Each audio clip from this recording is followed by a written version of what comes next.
سنة 1939، وفي وقت كانت السينما المصرية لسه بتدور على شكلها الحقيقي. طلع فيلم غير تاريخها كله، فيلم العزيمة للمخرج الكبير كمال سليم.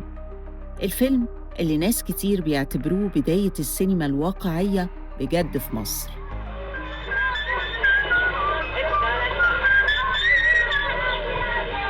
صباح الخير يا فاطمة. صباح النور يا سي محمد. الفيلم بيحكي حكاية محمد، شاب بسيط طالع من قلب الحارة، نفسه يعيش عيشة كريمة، وبيحب فاطمة بنت بسيطة زيه، عندها نفس الأحلام ونفس الهموم. بس الدنيا مش سهلة، والفقر وضغط الحياة بيقف في طريقهم. محمد بيتلخبط وبيغلط ويقع، بس يفضل دايماً بيحاول يلاقي نفسه ويلاقي مكانه في الدنيا. حكاية شكلها بسيط، لكن في الحقيقة هي حكاية ناس كتير قوي. لا يا فضحتي، مش كده يا سي محمد، خليك برا عمل معروف، حد يشوفنا. ما تخافيش يا ندمتي، يقول ايه؟ الجيران طالعين نازلين. سي محمد اسكتي بس، مفيش حد. مالي خوفة كده؟ تعالي هنا قوليلي، بقالك كام يوم دلوقتي ما بشوفكيش. ما ساعة ما بلاقي الدنيا رايقة واتقط بشويش ادور عليك تكون انت خرجت. بطولة الفيلم كانت لحسين صدقي وفاطمة رشدي، ومعاهم وجوه جديدة وقتها. والفيلم ما كانش معتمد على النجومية قد ما كان معتمد على الصدق والإحساس الحقيقي. في الوقت ده أغلب الأفلام كانت يا استعراض يا حكايات بعيدة عن الواقع، لكن كمال سليم قرر يعمل حاجة مختلفة. نزل بالكاميرا للشارع، للحارة، للبيوت الحقيقية، وورى الناس زي ما هم بجد.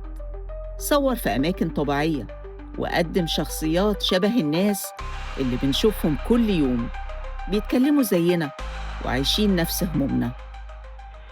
شوف لنا يا سي محمد الورقة دي مكتوب فيها ايه؟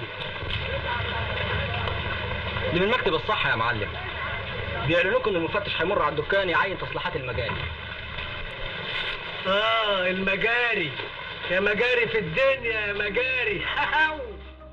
إنتاج الفيلم ما كانش سهل، إمكانيات قليلة ومغامرة كبيرة، بس النتيجة كانت مفاجأة للجميع. أول ما اتعرض الناس حست إنهم قدام نوع جديد من السينما أقرب للناس وأصدق بكتير. نسيتي اوام معزتك ليا ومحبتنا كلها؟ مش انت اللي بتتكلمي يا فاطمة، ده مش صوتك اللي اتعودت اسمعه. وانت كمان مش محمد اللي كان ما يخبيش عليا حاجة. معلش يا فاطمة، بعدين هتعرفي كل حاجة. مش عايز اعرف، ما تكترش عليا، خلصني. انا مش ممكن اعيش وياك، صدقت امي. انا يستحيل تقفل عليا وعليك اوضه واحده. امك في كده بتضرك يا فاطمة، انت بألفاظك الجارحة دي بتطعنيني بكرامتي، وانا لولا اني شريك وبعزك ما كنتش طولت بالي بالشكل ده. طولت بالك علشان مالكش وش تتكلم، مش مكسوف من روحك. وعشان كده ما كانش غريب إن فيلم العزيمة يطلع رقم 1 في قائمة أحسن 100 فيلم في تاريخ السينما المصرية، لأنه مش مجرد فيلم حلو، ده فيلم فتح باب جديد، باب السينما الواقعية اللي اهتمت بالإنسان البسيط وحكاياته. العزيمة ما كانتش بس اسم فيلم، دي كانت وصف لحال أبطاله، ووصف لروح اللي عملوه، ووصف لسينما مصر وهي بتتولد من جديد.